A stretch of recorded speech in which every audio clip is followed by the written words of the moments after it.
Hello, everyone. Welcome to Functional Vision Assessment using the CVI Range. I'm Amy Shepard, the Parent Liaison for the Michigan Department of Education Low Incidence Outreach.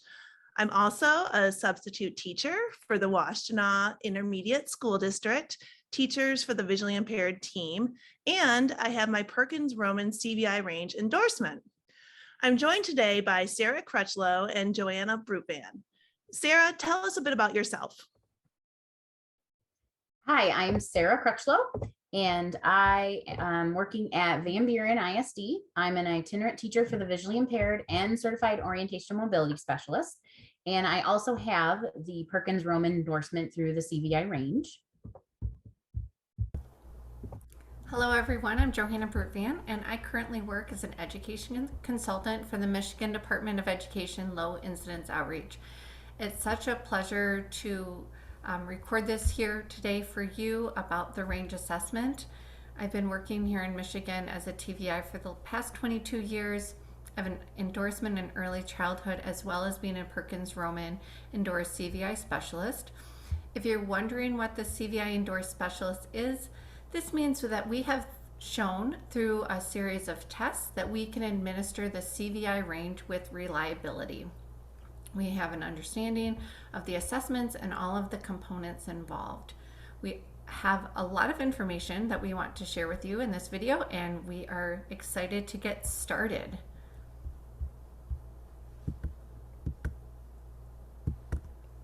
So before we get into the meat of our presentation, let's talk about what we know about CVI in general. We know that CVI is the leading cause of visual impairment in first world countries. Having an ocular visual impairment versus a cortical visual impairment is different, and it does result in different accommodation to the educational environment. We also know that about 67% of the time, CVI has some common related ocular eye condition that results in an eye report that doesn't describe the functional vision of the student. There will be a medical history of insult or injury to the brain, and of course, the 10 unique visual and behavioral characteristics.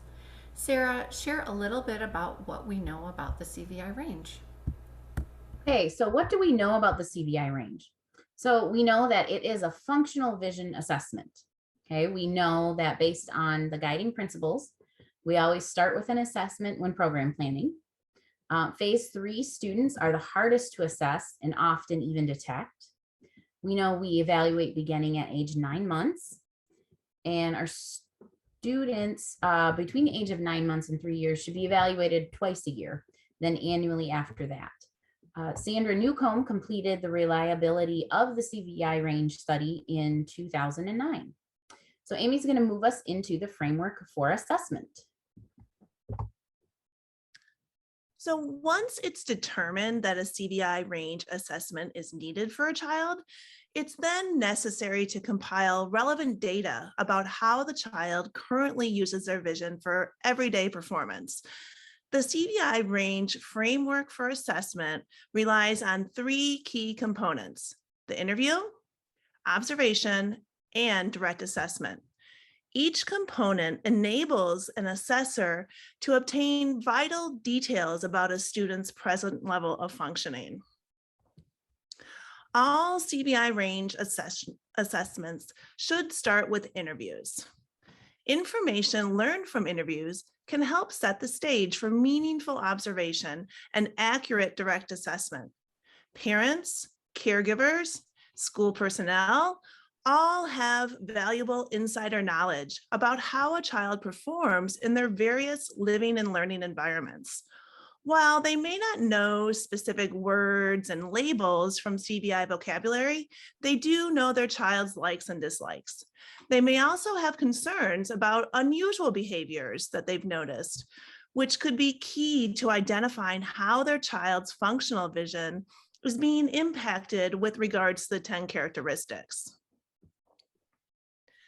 Since the interview is such an important starting point, we want to share a few tips for success. Put the parent first. The best interviews are face-to-face and in a location where the parent or caregiver feels the most comfortable. Parents know their child best and typically have a wealth of knowledge, but they may not realize how much they know in terms of the characteristics. As we interview, we ultimately want the parent to feel comfortable, feel respected, and feel safe. The teacher-parent dynamic can make it hard for a parent to be completely honest and to be vulnerable. Parents face a lot of natural fears. What if I answer wrong? What if I'm not doing the right things at home? What if I don't understand or know my child's needs the way others think I should? What if I don't completely understand the medical diagnosis? To elicit genuine answers, we need to show that we are truly interested in their input, and we need to be sensitive to their need for information and support. One way to do this is through active listening techniques. Active listening is an attitude of sincerely trying to understand what someone else is thinking, even if you don't agree with them. A few key tricks for being an effective listener are: avoid interruptions and don't be afraid of silence. People often will continue talking if you just give them a few seconds to think. Ask for clarification to be sure that you are accurately understanding what they are saying to you. Make sure you are responding to their comments in a relevant way. Your follow-up comments and questions should build on what they are saying.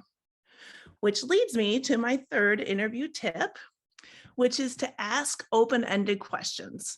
An open-ended question is one which encourages the parent to tell you about their child in a way which often will lead them into sharing stories with you. And it's the seemingly unimportant details within these stories that often provide us with the best associations to the 10 characteristics. Most importantly, open-ended questions help you gain knowledge about their perspective. Statements that start with, "Tell me about," make for good open questions. Questions that start with "what" or "how" can also make for good open questions. And it's important to point out that yes and no questions aren't all bad. They can be really important as follow-up questions to help you gain additional clarity with regards to the specific CVI characteristics. We suggest using Dr. Roman's sample questions as a starting point, especially if it's your first interview with a family. These questions are great to use as a guide to developing your own relevant and meaningful questions for each specific child. Sample interview questions can be found on page 56 of Dr. Roman's second edition Orange book, CVI, An Approach to Assessment and Intervention. So after you've conducted your interviews, you should be ready to start observing your student in a variety of settings. In fact, you may have already had the opportunity to observe your student if they were present during any of your interviews, which is great. So how should you plan for your observations? The amount of time you set aside for each observation session should depend on what you know about that individual student and what situations you want to observe. You'll also want to think about when your student is most likely to be interactive and alert. Ideally, the information you gained from the interviews can guide you here. Be sure to think about what you expect to learn from each observation session and plan materials and scenarios accordingly. You may even consider video recording different scenarios that you can review again later. Parents and caregivers can be a great resource for creating short videos, and they have access to both familiar and unfamiliar environments, which is great. You'll want to consider doing observations during quiet and noisy times, in both near and distance activities, with familiar and novel objects, with cluttered and simple backgrounds, with objects that move and objects that are stationary. You'll also want to use what you've learned from your interviews and ask yourself whether your student is demonstrating any behaviors associated with the 10 characteristics. Need for light. Do you notice them staring at lights, or do they seem to gaze at objects without purpose? Single color objects. Are they interested in objects of a specific color, or do they have a favorite color? Need for movement. Do they seem to be more attracted to moving or reflective objects? Lack of a visually guided reach. Do they look directly at an object when they reach for it? Or do they look and then look away to reach? Difficulty with distance, complexity, or novel objects. Do they only seem to prefer to look at objects or materials from a near distance? Or do they look away from areas where there's a lot of activity, or while music is playing, or when a lot of people are talking? Are they only interested or curious about a few objects or objects similar in appearance? So I'm going to pass this off to Sarah, who is going to show us how you can organize all of these considerations and turn them into a plan for doing a direct assessment. Thank you, Amy. So we want to set the stage for optimal visual responses. So let's start by making a plan. So after you've gone through your observations and interview, you may have a general idea of what phase you are suspecting your student to land. So now you can plan for your direct assessment. Once you've reviewed your notes from the interviews and observations, you may ask yourself, what am I missing? What areas do I need more details on? What are things I may forget while I'm doing the assessment? So I simply make a list. By going through each characteristic, I decide what I need more information on, and remind myself of things I may forget, like switching backgrounds or ensuring it's quiet. I'll also include what tools I want to take with me for a direct assessment, or make a note about what is already available in the student's environment. So this would be a good time to pull out the CVI Range Assessment Review Form, and it's found on page 107 in Dr. Roman's CVI Approach to Assessment book. It will walk you through all of those "what am I missing" questions. So let's move on into what we know about direct assessment. So we know that you should be using student preferred materials for the functional and real world application of the assessment. You want to make sure that you have the scoring guides and paperwork you need to record your findings. During the direct assessment, you only change one element at a time. So for example, if you're changing the color of an object, do not change the background, okay? Or if you're changing the background, do not add or take away movement. So this helps to tease out which characteristic is impacted. We know that we must make sure we are clear on the difference between locate, fixate, and interpret. A student may locate or fixate visually without being able to interpret what they are seeing. We know to intentionally set up the environment by considering our clothes, the complexity of the background, competing sensory stimuli, and lighting. We want the environment to be the ideal environment so we can see the student's ultimate visual potential. When you assess, the characteristics can overlap and intersect, which emphasizes the importance of only changing one element at a time. We know that having other team members with us when we do the direct assessment is helpful. It gives us another person to assist and ensure we are getting all the information we need from the direct assessment. So let's discuss how to directly assess each characteristic. When we use observation, we will use the observation and interview information throughout. So based on the interview and observation, the first part we're going to look at is our visual field preference. So you may already know which visual field will be preferred, or you know where there is a visual field deficit due to an ocular condition. So when assessing, you can start with the preferred field. However, you need to assess all fields. We do this by presenting a moving object in the right, left, upper, and lower field until the object is lost. Make sure to know how many and which fields are used. Students may have several fields that they use, but one is going to be quicker over the others. When determining the tool or object you would like to use to assess the student's visual field, make sure it doesn't make any noise and you're considering other characteristics such as novelty when selecting the object you use. So we're going to look at the first video here about checking for visual field. So this one is an example of just how you can check visual field preferences. So in this video, you will notice that the student is aware of the object in multiple fields. However, she is much faster in one, and that's the preferred field that you use in the direct assessment.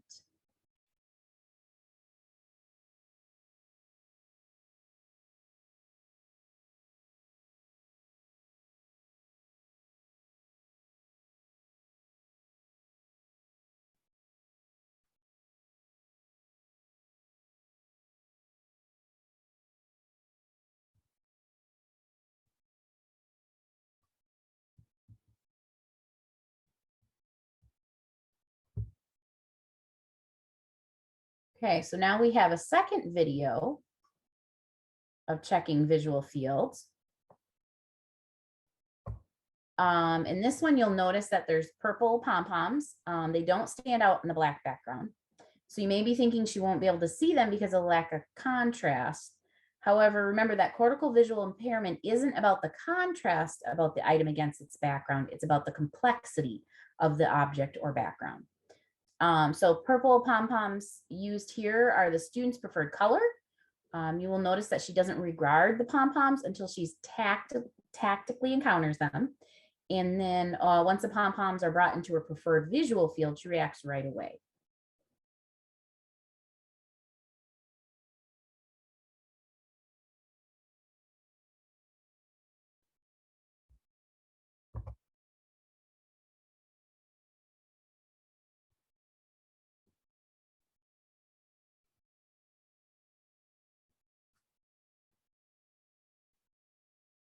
So at first she wasn't seeing them, and now she sees them because now they're in her preferred visual field.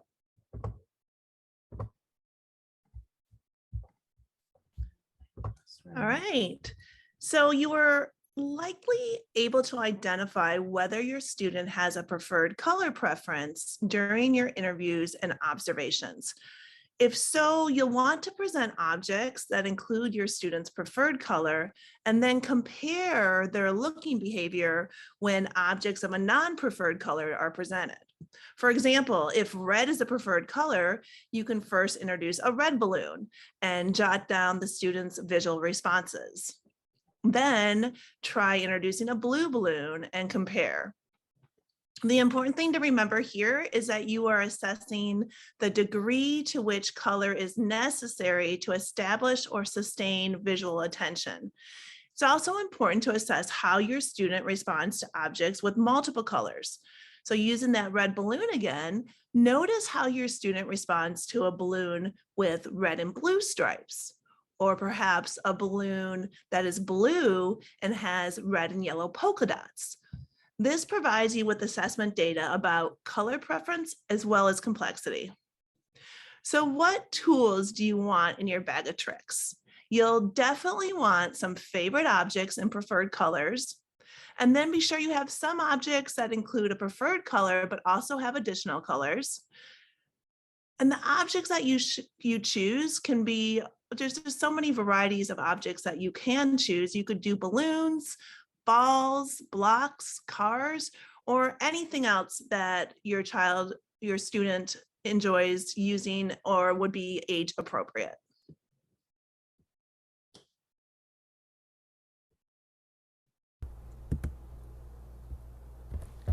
When assessing need for movement, you'll want to begin by presenting single objects of a preferred color on a stable surface and compare the student's visual response to the response when the same object is moving.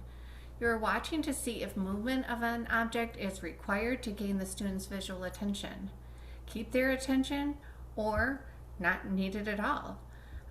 You're going to want to use items that move or have the perception of movement. Make sure you have shiny versus non-shiny items to compare and confirm this, that it's that movement that's needed and it's not just a color preference. Some tools that you might want to have on hand would be mylar materials, a slinky, garland, a flashlight. I had a student once that had such a strong need for movement and would move his head back and forth very rapidly until we found something that was moving enough to keep himself stationary. So you may gather information from the interview or observation. A parent may remark about how their child likes to travel in the car and how they can name landmarks along the way, even at a distance. This may also tell you that their child can identify familiar adults from a distance when walking through a room. This tells me with added movement, a student may be able to view materials from further away. I'm always gathering information during the direct assessment that I can use to make accommodations. Difficulty with visual complexity. This can be an area that tends to be more challenging and time consuming, especially when the student is in upper phase 2 and into phase 3. However, it is important to pinpoint the needs of your student, especially in those phases. Using interview and observation will help decide how far you need to dive into this area for an initial assessment. Again, most likely with later phase 2 and phase 3, you will need more details. Complexity is where we start to investigate 2D images. So there are 4 parts to complexity: patterns on the surface of objects, the array, the environment, and complexity of faces. We assess each of these 4 parts to assess visual complexity as a whole. Let's start with visual complexity of an object. Complexity of patterns on the surface of objects. So when we assess, we present objects of a single color, starting with the reported preferred object in a preferred color. Then we move to objects that have an increased number of colors, 2 colors, 3 colors, and multi-patterned objects. Since we are assessing the complexity of the object, we are using simple backgrounds in the preferred field and ensure you are monitoring movement and lighting. Take note of whether or not the items are actually being interpreted, or is it fixation and location only. If the interview and observations have brought up students visually attending to 2D items, then you'll want to start with a picture of an object with single color. Then move into photos with multiple colors. Don't forget that some images may need direct lighting or background light. To gain further in-depth information about phase 3 students' visual usage of a 2D image, you will want to assess using real pictures, black and white pictures, colorful drawings, and black and white drawings. So where can we get these images? For 2D images, there are a few places we can obtain them. APH has several products that you can use for simple and more complex images. The Newt kit has photos that you can purchase separately from the larger kit. The Tadpole, APH Lightbox Level 2 and 3, and CVI complexity cards all allow you to use backlit surfaces to present 2D images on. There are images available from the Cortical Visual Impairment Advanced Principles book. They are part of the CVI 2D image assessment by Matt Tijan from What's the Complexity framework. That can be found on page 144. You can create your own that are personalized for the student. For example, my coworker and I were working on an assessment with a 21-year-old young man. He would shut down if the items or pictures seemed too juvenile. So his mother stated that he loves Wonder Woman. So we decided that would be appropriate for the student and to use Wonder Woman photos and drawings. We knew he would look at and interpret 2D images, but we didn't know specifics such as real color photos versus black and white photos versus color drawing versus black and white drawings. This worked really well because we were able to honor his preference, his age level, and had his buy-in for participation in the assessment. In doing this, we discovered that he was not able to interpret black and white drawings. We also did this on multiple backgrounds as well, which led to our next area of visual complexity, array. The complexity of array is the number of objects or items, as well as the background in which these objects or items are presented. Through your observation interview, parents and teachers should have given you an idea of where to start. Most parents and teachers can tell you if we should try 10 choices or 3 choices in an array. Start with easy to view items and a single color background. You'll want to add or subtract the number of items without changing the background.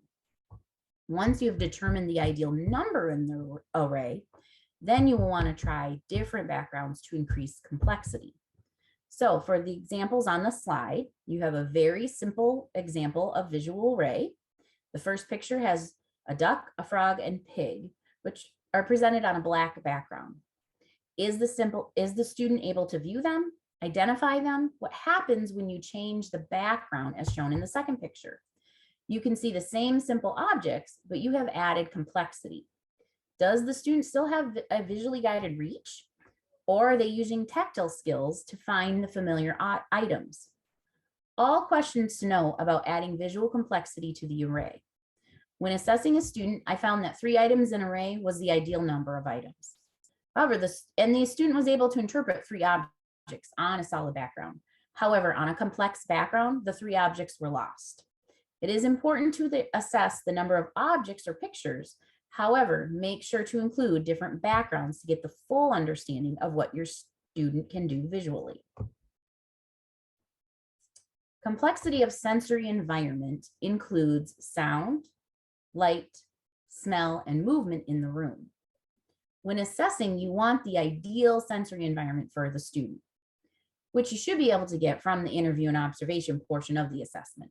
However, make sure that you have the information about behaviors from more than one competing sensory input with familiar and unfamiliar input, and how that affects visual fixation, attention, and interpretation. You may find that the student behaves differently within the noisy classroom versus in a controlled environment when you do your direct assessment. We do the assessment in the controlled environment to see their ultimate visual potential. Visual complexity of faces. This can be assessed by simply having a mirror to see how the student reacts. Ahead of time, you may need to prepare the family, faculty, and staff to show their faces without competing voices. We want to ensure that the student is reacting to the parent's face and not their voice. Ask yourself, is the student looking through or looking at? Can the student discriminate facial expressions? If you smile, does the student smile back? When assessing students who may be in phase 2 and phase 3, you will need to be aware of the student's response to familiar faces and unfamiliar faces. So when assessing visual complexity involving faces, I typically have a mirror, at least one person the student is familiar with, and one person the student is not familiar with. That completes the 4 parts of visual complexity. Amy is up next with the next characteristic. All right, thank you, Sarah. So we know that difficulty with distance viewing can be influenced by color preference and complexity, as well as how familiar a student is with the specific environment that you're assessing in. So it's important to remember when you are assessing difficulty with distance viewing that you are looking to identify the greatest distance that your student can locate and identify a familiar object every time. Start by staging a familiar object at a distance of about 20 feet away and choose a moderately complex new environment. Ask your student to locate the object and note their responses, then make adjustments, excuse me, then after you note their responses, make adjustments accordingly. How do their responses change as you move closer? You'll also want to be sure to introduce novel objects throughout the evaluation.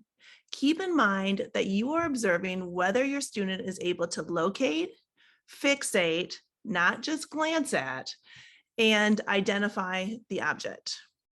Johanna? Absence of a visually guided reach. A visually guided reach is the ability to look at an item and reach for it at the same time. Sometimes a student may look, then look away while reaching. If the student can reach away from his or her body, you're going to start with a familiar object on a black background. You'll want to note the response of the student. You will assess this multiple times throughout the evaluation in different scenarios. Some ways to do this would be using an unfamiliar or novel item on a black background. You might use the same familiar item on a more complex background, changing only one element at a time. You can observe throughout the direct assessment Complexity of the array, object, and sensory environment can all have an impact on a student's ability to use a visually guided reach. If the student is unable to physically reach, are they intentionally looking at the item? Do they have sustained looking even with competing sensory environment? When I do my assessment, I will use this information to score visually guided reach. However, you can leave this out of scoring a rating too if it's inappropriate to assess. So let's take a moment to look at two short videos. In the first, the student has a visually guided reach. It's a single object on a black background. The second is the same student looking at a more complex object. In this video, the student doesn't have a visually guided reach. She demonstrates that look and look away. I want you to look at both of these videos because I want you to remember to assess visually guided reach in multiple scenarios. When it's only done in one scenario, it can lead to inaccurate scoring. So let's take a look at these quick videos.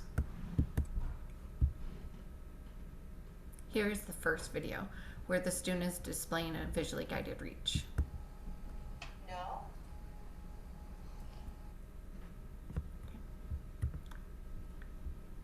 And here's the second video. She's got. She's viewing a more complex item and she has that look away.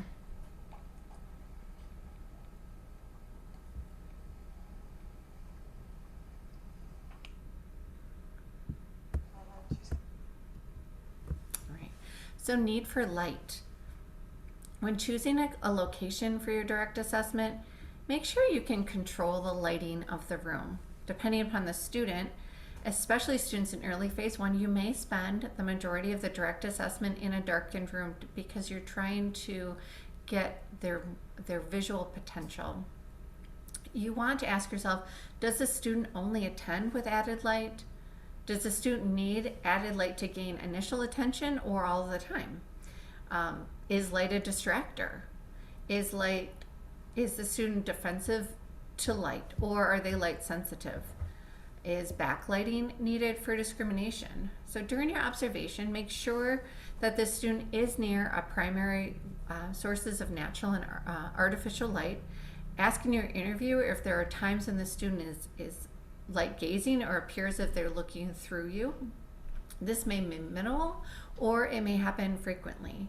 So some tools that you would have on hand are going to be lights that do not produce sound at all, like a pen light, a flashlight, a light box, or another backlit surface. We want to remember that if the student is light gazing, that it is a purposeful action. We are reminded that some students will have trouble looking and listening at the same time. They may choose to gaze out a window or up at a light fixture just to give themselves a visual break or a timeout. They may use light also to enhance what they're looking at. I mentioned a light box or other devices that have backlit surfaces are great to have in your direct assessment. I'm going to show you two videos. The first shows light gazing for a visual timeout, and the second is using a light box to increase visual attention. So in this first video, the student is positioned underneath a light. Her favorite song at the time is playing, and when asked in the interview when she showed this behavior, the parents said that this was the only time that she would do this. And so there's a song playing, and she's looking up at the light over the kitchen table.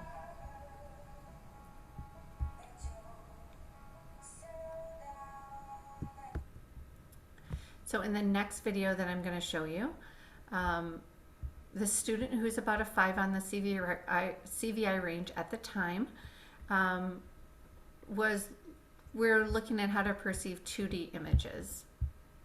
And so as we look at the next video, and you can see how she's using that light box and that backlit surface to help that sustained gaze.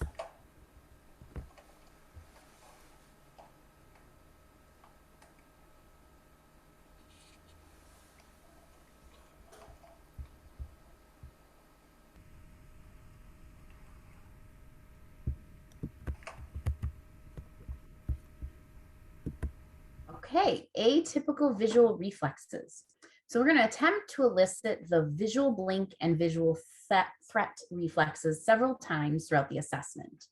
However, the blink responses may lessen if the evaluator repeats the touch or threat too many times in a row. This reflex should align with other areas that you have assessed. For example, if your student does not have a visual reflex to touch or threat, you should not be assessing 2D items. Visual latency is our next characteristic. So when presenting both known and novel objects, note the amount of time it takes for the student to notice the presence of the object. Also note when latency occurs in the session and what conditions or materials are associated with latency. With added complexity, you should see more latency. You need to be aware of environmental conditions that affect latency. For example, a busy classroom versus a quiet, isolated space. Is the student fatigued or overwhelmed? You probably already noticed the level of latency while you have been assessing the other characteristics.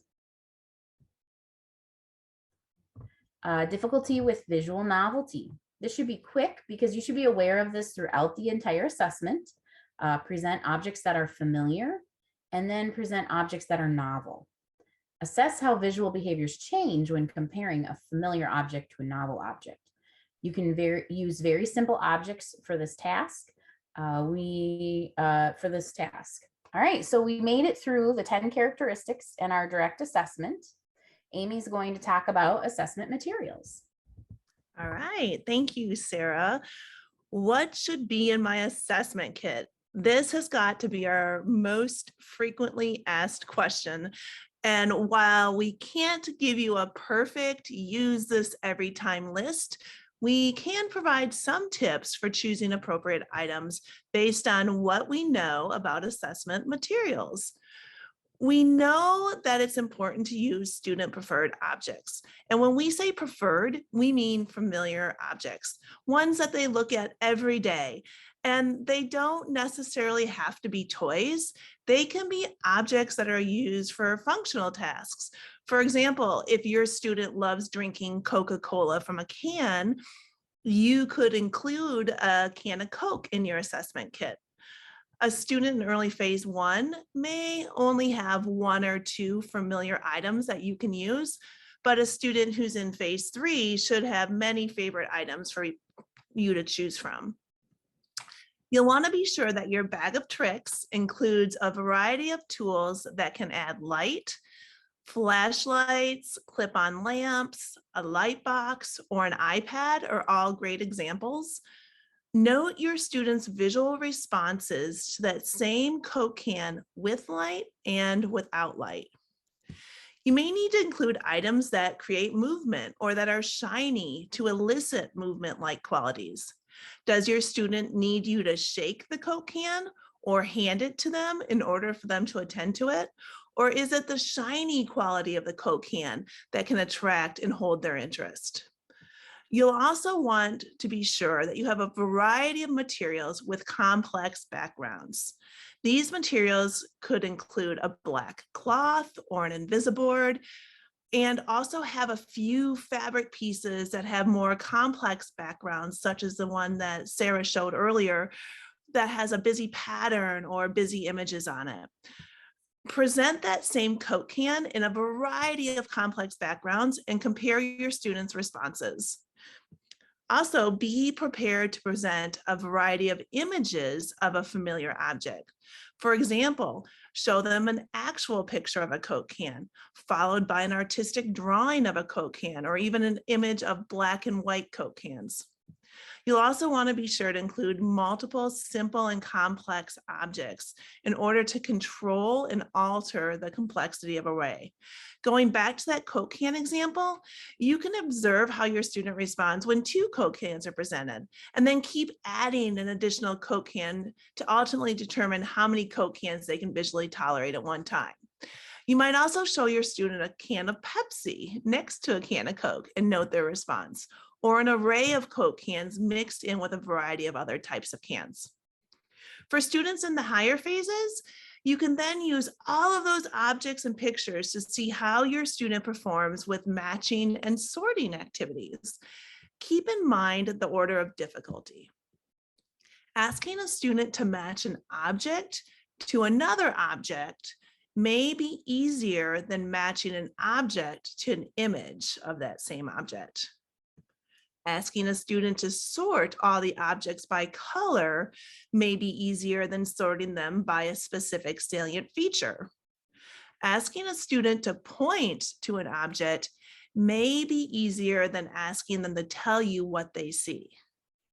Incorporating a variety of these activities will give you insight on what your student is simply looking at and what they're actually able to recognize and interpret.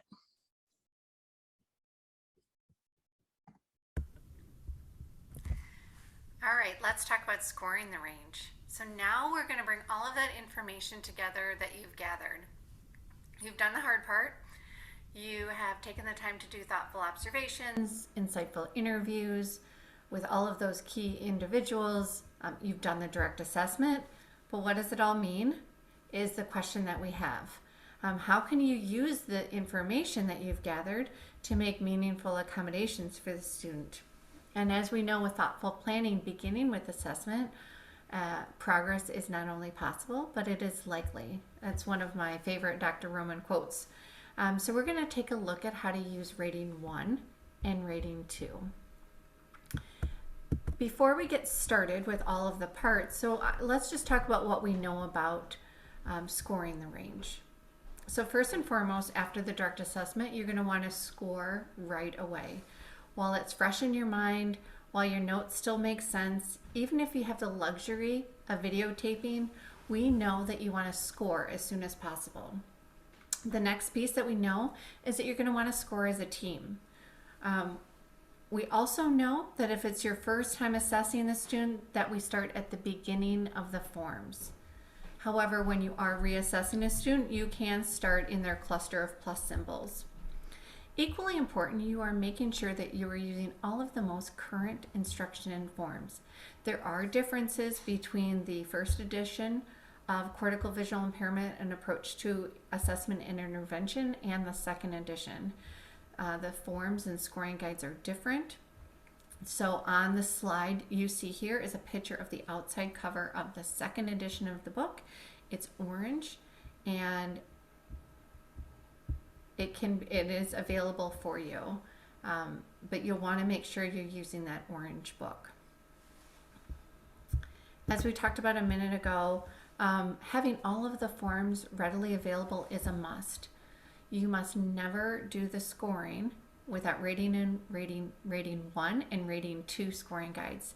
They go hand in hand with rating 1 and rating 2, so they are a must-have. There are a few other forms that I found to be extremely useful. The procedure guide for rating 1 breaks each statement down and tells you how to assess that statement. It's a great tool to use when you're first starting out. The second is the range assessment review, which we mentioned earlier in the presentation, and that gives you a checklist of items to remember when conducting the assessment. It makes sure that you have all of the information before you begin to score. All of the forms that I've just mentioned are in the CVI book. What we know about CVI range scores, as you're looking at that information, 2 separate ratings are completed, a rating 1 and a rating 2, and that's going to place the student in a CVI phase. Each rating, though, serves a different purpose for reporting information. When calculating that final score, rating 1 and rating 2 are not averaged. That is a common mistake that people do make, but they're treated separately. However, they should be no more than 1.5 points apart, and that will put a student into one of the 3 phases of CVI. You can use this form multiple times, and I would actually suggest doing that by just simply changing the color of your notes each time, and then you have an opportunity to compare from one assessment to another. So right now we're going to break down how we use rating 1 and rating 2. So rating 1 is referred to as a cross CVI characteristics method. And this part of the assessment seeks to determine whether the characteristics associated with CVI are present through a variety of behavioral statements associated with the various levels of CVI, as well as the individual CVI characteristics. You assign a symbol to each statement, and this results in a snapshot or overview of the individual's behavior. Rating 1 allows you to document where the information was obtained, and that would be through your observation, your interview, or your direct assessment. And of course, we know that we use that Rating 1 scoring guide when scoring. Let's take a look at some of those symbols that we're going to use. So symbols are used for scoring Rating 1, and for each statement, the evaluator assigns the symbol to the most accurately indicates the way the student functions visually in regard to the CVI characteristic in question. The statement R for resolving, it means the child is beyond this statement. This represents the visual behavior that's resolved or approaching typical behavior. The plus indicates what's happening right now, how the student is currently functioning. The plus minus, I want you to think of this as emerging behavior. You might think of where that student is going next. Sometimes the student is going from the minus to a plus, or sometimes the student is going from a plus to resolved. So remember, it's an emerging behavior. The minus symbol indicates a statement that doesn't apply to the student at all because their level of visual functioning is not there yet. We are going to take a look actually in a moment and walk through using those rating symbols, forms, and scoring guide. Once that Rating 1 is filled out with the proper scoring symbols, you may ask yourself, how am I making sense of all this information that I just gathered? You've started at the beginning of Rating 1 statements. Even if you think that the student might be late phase 2 or phase 3, the only exception to that is if you've already evaluated that student and you're starting in their cluster of pluses. When you have 4 or more minus symbols, you've reached your scoring ceiling and you can suspend scoring. There also might be outlier scores. Sometimes outliers are scores that may be scored as a plus, but they're surrounded by minus or plus minus symbols. And so we're going to look at that sample that's filled out next, and you're going to see where the clusters are, what that means, and what an outlier might look like. The biggest thing that you're going to remember is we're going to start to look for a cluster of plus symbols, and that shows us where that student is performing. So remember with this next one, this rating that we're going to look at, that we're going to look for a cluster of plus symbols. We're going to look for those minus symbols and where that ceiling might be. We're also going to see if there are outlier skills that might exist.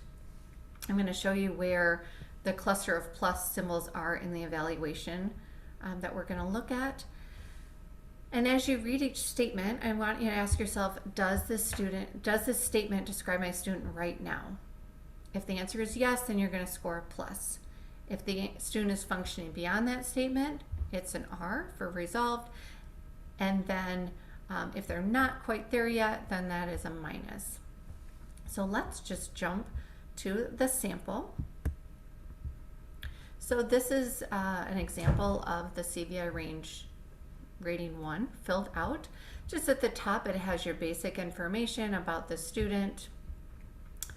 As you go through, at the very top, there's a place for you to put your scores in. They have actually 3 boxes so that you can do it multiple times. It goes through and explains again what the symbols mean and what information might be obtained from the observation, the interview, and the direct assessment. As you move through the forms, you're going to start at the very beginning. You're going to have your Rating 1 scoring guide in hand. You are going to read that statement and you're going to say, is that my student right now, or are they beyond that statement? And then you're going to score accordingly. As you can see, I've recorded where I saw that behavior and what that score is. So I've started at the beginning. I move through. I've got lots of R's. I'm noting where it might be an observation. I'm noting some things that might be a plus, surrounded by R's. The student still was showing a very strong visual field preference. As we go into CVI range 5 or 6, we start to see a lot more pluses, and now there are pluses throughout 5 and 6. The other thing I want you to note is something that I like to do, which is just take notes for myself in the margins so that I can go back and remember why we were scoring the way that we were scoring. The pluses continue. We have not reached our ceiling yet. We move into 7 and 8, and the pluses continue. Then in the middle of 7 to 8, I start to have some plus minuses, some pluses, and then I get much more into minus and plus minuses as I've gone through the evaluation. This might be where you'd see that outlier score, and this was regards to smiling and regarding familiar people. As you can see, it's surrounded by plus, minus, and minuses. When I look at what score the student would obtain, I would score then the student as a 7. And I'm going to explain to you why I chose a 7 and not a 6, even though there are pluses all the way through the 6. If there are pluses or resolves halfway through the range, you then go back to the beginning of that range, and that's the number that you assign. More information, detailed information about how to do that regarding the ceiling effect and the outlier scores is available on page 101 of Dr. Roman's book. So I'm going to stop sharing that right now, and we are going to look at the rating 2 and what rating 2 is, and then we're going to go back to the example and show how she scored with rating 2. So rating 2 is within the CVI characteristics assessment method, and it assesses the degree to which each of the 10 behavioral characteristics is interfering with the student's functional vision.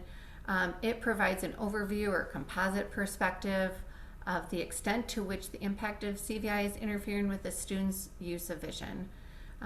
The scoring is used with rating 1, but remember, it's not averaged with rating 1. And also there is the scoring guide that you're going to use with it.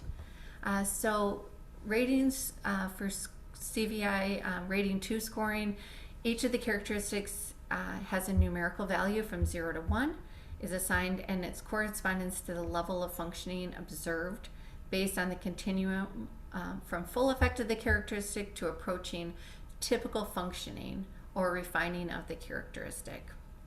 So a 0 would be the full effect of the CVI characteristic is present, all the way to 1, which is resolving, approaching typical, or response of typical students with typical vision. So let's take a look at that sample student that we filled out for rating 1. Here's the rating 2 score that we're going to look at. I want you to just as a reminder, when you're looking at complexity, you're scoring all 4 areas of a complexity and then you're averaging them together. So in the scoring guide, there's only one line for complexity, but you need to look at scoring them all separately and then averaging them together. If your student does not have the ability for a visually guided reach, you can score out of 9, or you can score on the student's intent for looking. Does the student look at an item without looking away from it? Is there a sustained gaze? So let's take a look at the sample that was filled out. We'll also want to see, when we talked about the outlier scores in rating 1 that came out, you'll also see where there was outlier scores in rating 2 or as well. Okay, so further on in the forms, you're going to get to the next section, which is the CVI, which is rating 2. Again, it takes you through how to score and what those numbers mean, and then a chance for you to score on each of the 10 characteristics. And each of those scores are assigned a number. You're using your scoring guide to guide you and to help make those decisions. And then remember, with visual complexity, in the scoring guide, it takes those 4 areas of visual complexity and separates them, and then you're going to put them into one average number. So when you added all of these up, you go back to the top and you can record both responses. And so scoring for rating 1 came out at a 7, and scoring for rating 2 came out at a 6.25. And remember, those two numbers should not be more than 1.5 apart from one another.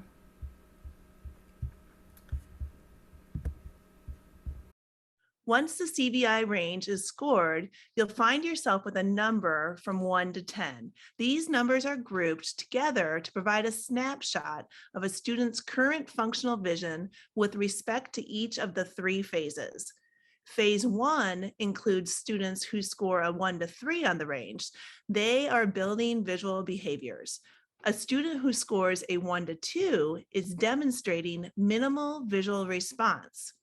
A student who scores a 3 to 4 demonstrates more consistent visual responses. And you'll notice on our slide that a 3 falls into the high end of phase 1, while a 3 plus or a 4 represents the beginning of phase 2, which is where students are now able to integrate vision with function. A student who scores a 5 to 6 is using their vision for functional tasks, which, when you think about it, includes a wide range of skills that involve not just looking at, but actually interpreting what they are seeing. So there does seem to be some tendency for kids to stay in phase 2 a little longer than in phase 1. A student who scores a 7 to 8 is demonstrating visual curiosity. Again, you'll notice that a 7 falls within the high end of phase 2, and a 7 plus or an 8 represents the beginning of phase 3, which is where students are refining the remaining CVI characteristic. A student who scores a 9 to 10 is able to spontaneously use their vision. And it's important to point out that a 10 on the CVI range would mean that the student no longer exhibits CVI. You'll often hear Dr. Roman mention that even with all of her years of experience, she has never evaluated a person who has scored a 10. And because of this, it's believed that while with intentional interventions, CVI will refine over time, it is likely that it may never resolve completely. So now what? Purposeful planning. So the first part of the guiding principles is to start with an assessment. You have the data. So now it's important to put the right accommodations in place based on where the student has fallen within the CVI range. The accommodation should meet, not exceed, where the student is at. So Johanna, what would you recommend based on the assessment we just completed?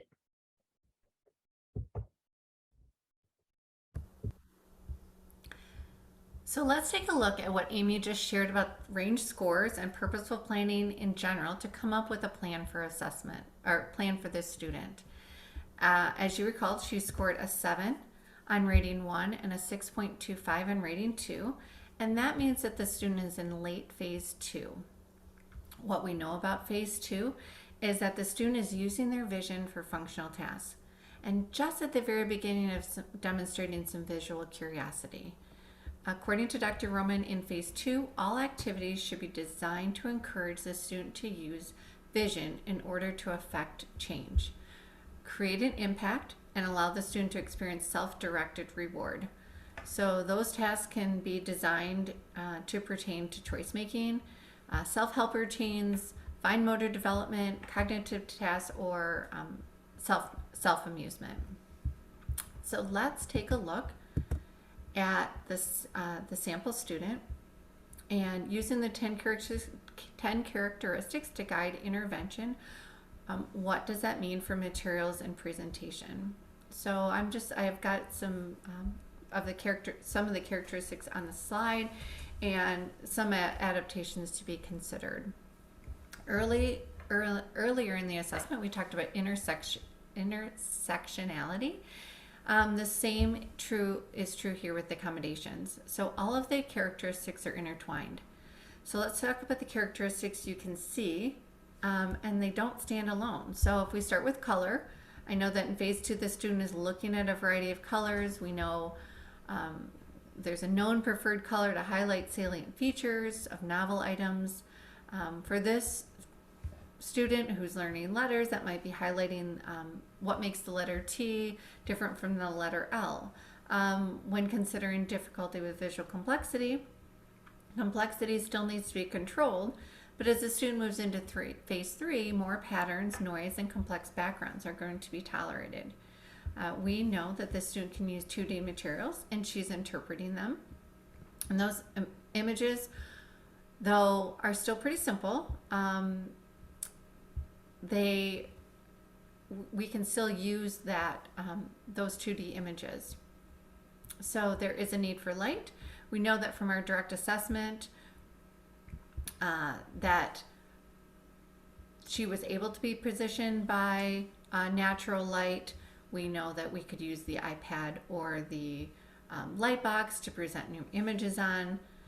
Movement can be added to functional routine, such as the toothbrush or a spoon to draw attention. We can also bring in 2D images with the use of programs like PowerPoint or animated books. Remember that phase 2 is all about designing activities that encourage vision to affect change. This is a great time to begin to use choice boards and other 2D communication systems. A visually guided reach is something that can be promoted through purposeful placement of materials on simple backgrounds. But remember, it's not a skill that can be taught, and it's going to be harder to use that visually guided reach as the complexity increases. So this is just an overall snapshot of how we can take what we learned from the assessment to make meaningful accommodations. I do recommend mapping out a student's day using that IEP intervention planning worksheet and schedule. It really allows the whole team to be on board with when is a great time to be working on those vision tasks. How purposeful you are in your planning is very important.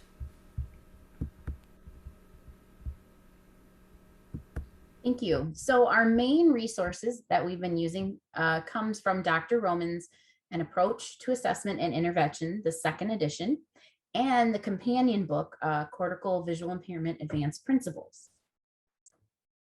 We also discussed images briefly. Again, here's where you can find them. The Newt kit,